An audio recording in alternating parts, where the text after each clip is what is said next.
The most popular tea to drink in the West is black tea.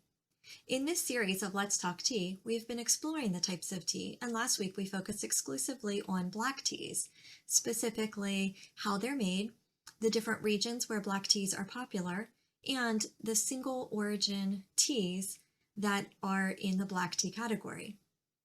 Well, most of what we drink in the West isn't actually a single origin tea, it's a blend of black teas.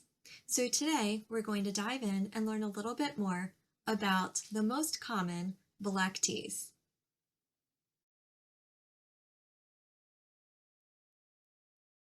Hello tea lovers! Welcome to Rebecca's Tea Cozy, where we share a love of tea and other things that are cozy to nourish our bodies and our souls.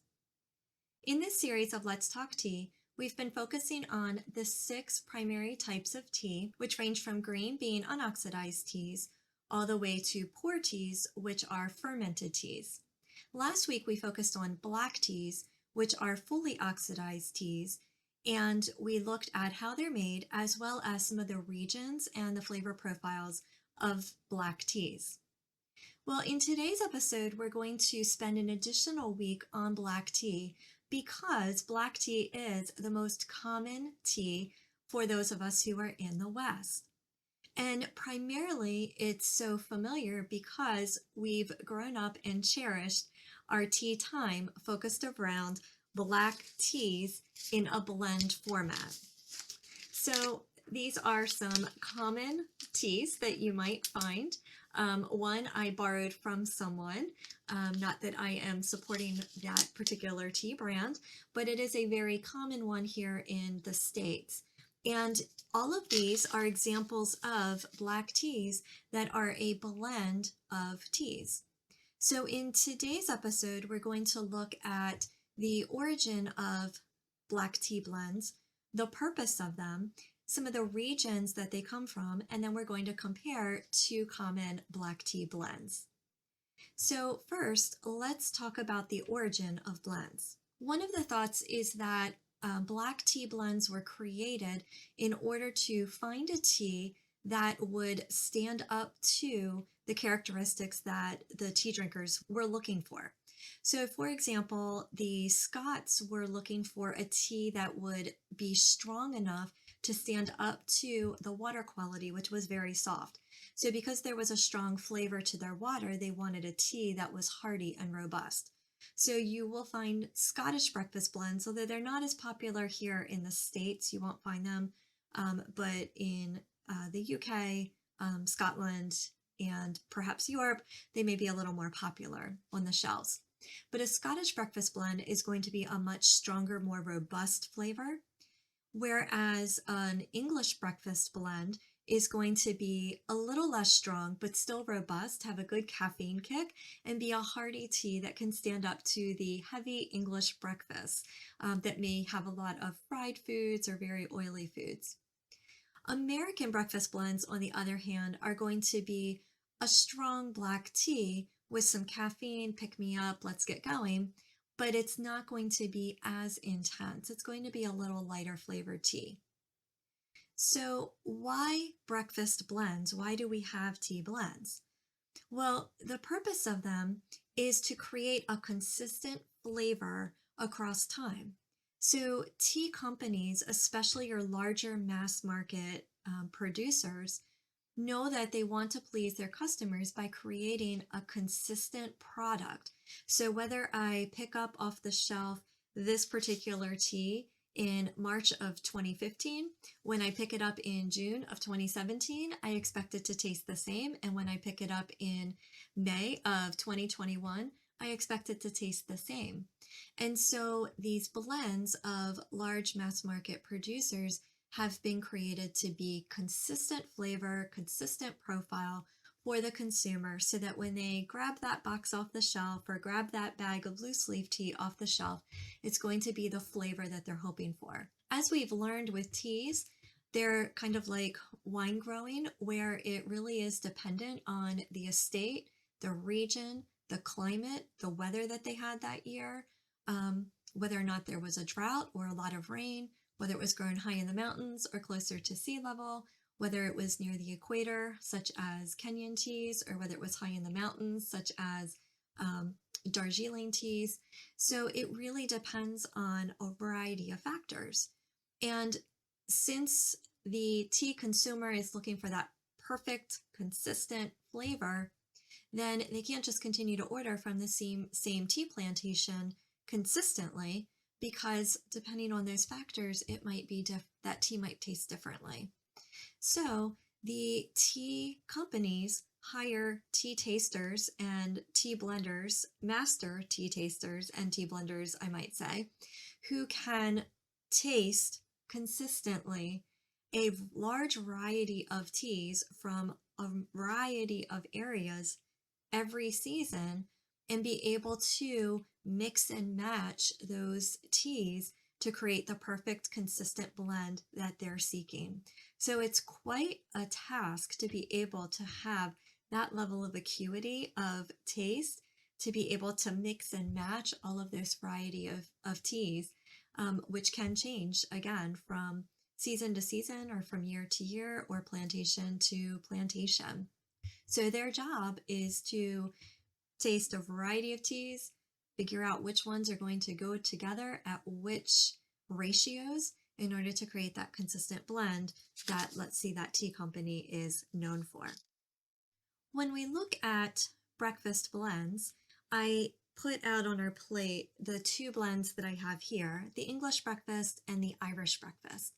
And you'll notice that they are small leaves. A lot of times the blends are going to be from broken tea leaves, a lower quality of tea. It's not going to be your high, fine quality, perfectly plucked, a bud and a leaf tea that's hand rolled and pan fired. It's going to be more of a commercialized process because of the mass marketing and production that's involved. So these are two teas. You'll notice that they look very similar to each other. They're broken tea leaves, consistent color, about the same size.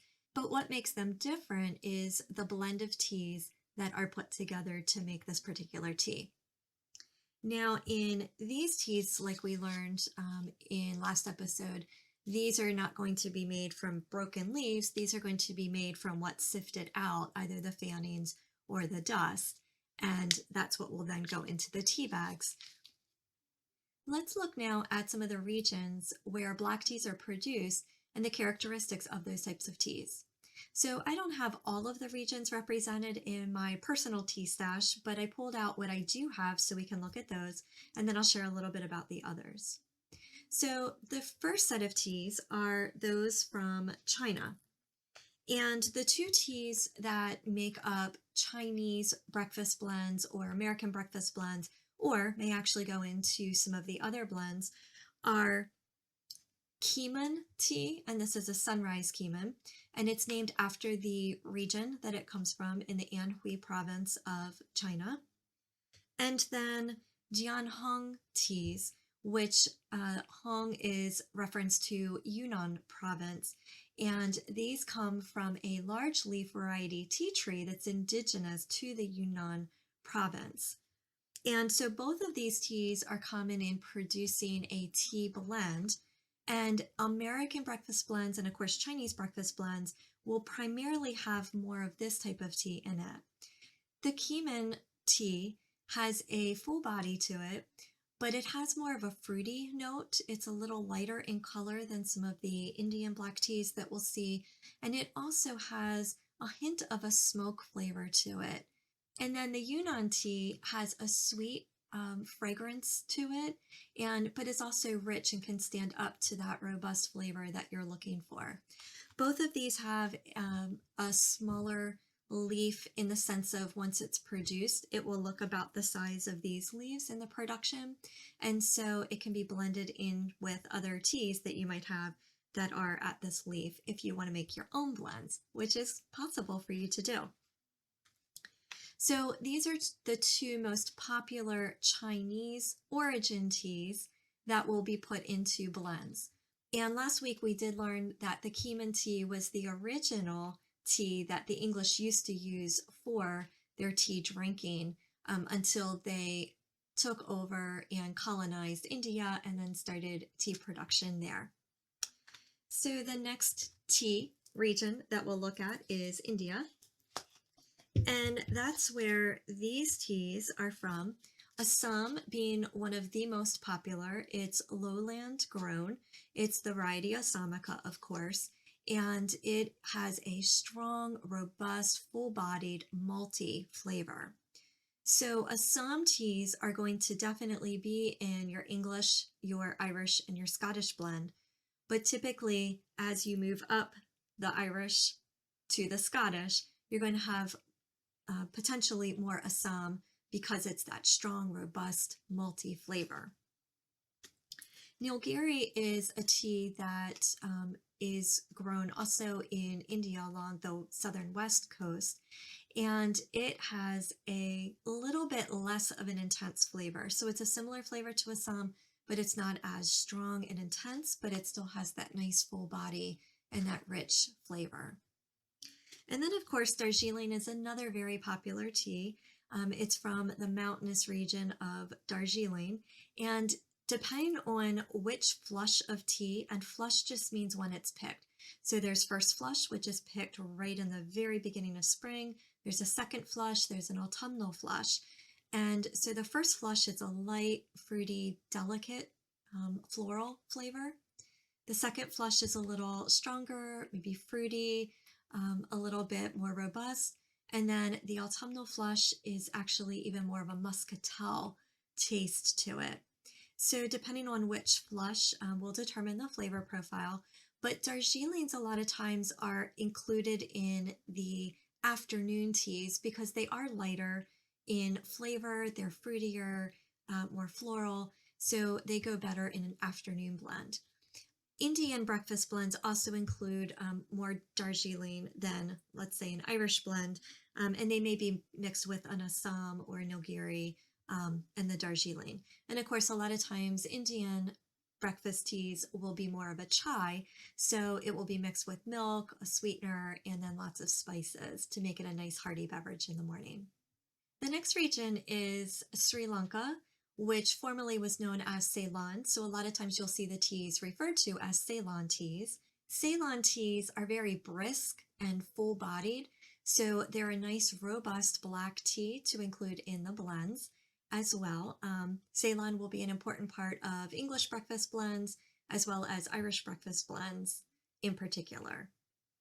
And then the last tea that is actually the largest exporter of black tea is Kenyan teas. And then there are several regions around Kenya, such as Malawi, Tanzania, Uganda, who are also moving ahead with tea production. But these teas primarily use the cut, tear, curl method that we learned about, which is a more mechanized, less refined process because a lot of their teas are exported for large mass market tea companies that are producing tea bags. So the quality isn't as important as the production of the tea and the ability to get a lot of tea out into the hands of the tea markets. Kenyan teas are known for their strength. They're very strong, robust, full-bodied. And again, because the leaves are broken and torn, especially with the Kenyan teas using the cut, tear, curl method, but really a lot of these teas which are broken, or if you're using tea bags, are using the fannings and dust, they're going to extract the flavor and the caffeine content a lot more quickly, meaning that the teas themselves are going to have higher caffeine content. Of course, the larger leaf tea that you get, the less caffeine is going to be extracted right away in that cup. So now that we've learned a little bit about some of the popular black tea regions and how they're blended to make the traditional breakfast blends, let's go ahead and taste two of the blends that I have on hand, compare them side by side. I heated water to boiling, which is about 212 degrees Fahrenheit or 100 degrees Celsius, and the majority of breakfast tea blends are going to be recommended to use boiling water. Typically, they'll tell you to steep about 3 to 5 minutes depending on how strong you like your tea. Again, that's personal preference, so you do need to test it yourself. Since these do tend to be a smaller broken leaf variety, it is going to steep more quickly. So if you don't like a strong tea, you may actually want to check it after about a minute and see if it's to your liking, and then increase the time until it gets to what suits you. So these have been steeping for about 4 minutes now. And we have the English breakfast blend, which is from Mountain Rose Herbs. And we have an organic Irish breakfast from ITON, which is a new company that I have not really had much from, but it was a loose leaf variety that was available in the grocery store. And that is also going to determine the quality of tea as well, because we're comparing not only two different blends, but we're comparing two different companies. So that's definitely going to impact. But we thought it would be fun just to taste these two blends. Now, these are tea tasting cup sets, which is actually what the tea blenders that we were talking about earlier use. So they'll have rows and rows of these lined up. It will be very scientific with how much tea to how much time to the temperature of water. And then they examine the dry leaves, they examine the wet leaves, and then they obviously taste, typically with a ceramic spoon, such as you would get if you were doing a chef tasting at a restaurant between courses. And they slurp it to get the flavor with the air in their mouth so they can truly get all of the notes of the flavors of the teas to be able to create the best blend.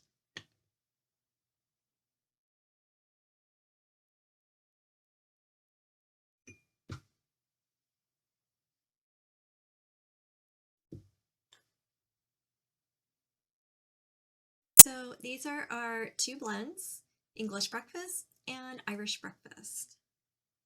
So we always start our tea tastings with the aroma. So I'll go ahead and see what the aroma is like. I didn't bother dumping out the tea leaves because again, they're very similar, so you're not going to notice much with that. The English breakfast has an earthy aroma. I'm picking up a fruity smell, be raspberries. Yeah, definitely raspberries. And the Irish breakfast, much more earthy and malty smelling. I am picking up some fruitiness though with this one too on the second whiff.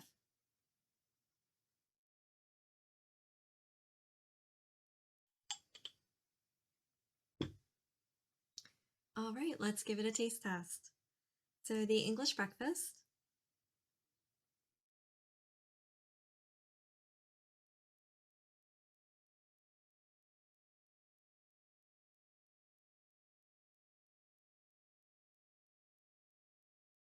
it's definitely full-bodied. It's rich, it has some intensity, but it's not too strong.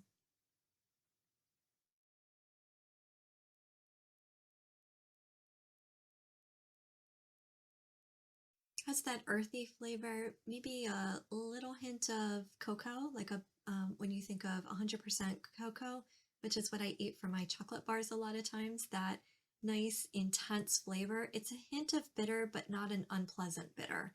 It's just a strong, intense, rich flavor.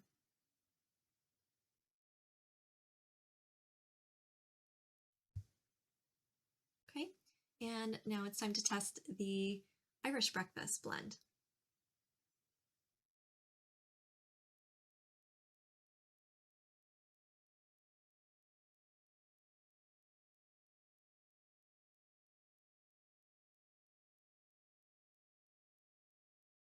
Definitely a stronger flavor, more earthy.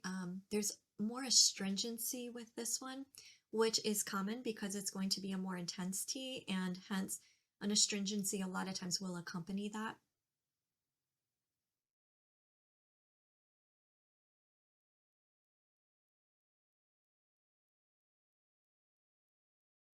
Definitely a little stronger, even though it doesn't look too much different in the color, but it definitely has a stronger taste to it. And that's why a lot of the breakfast blends are common, especially on the other side of the pond, as we would say in the States, referring to the UK, would be to add milk and honey or sweetener.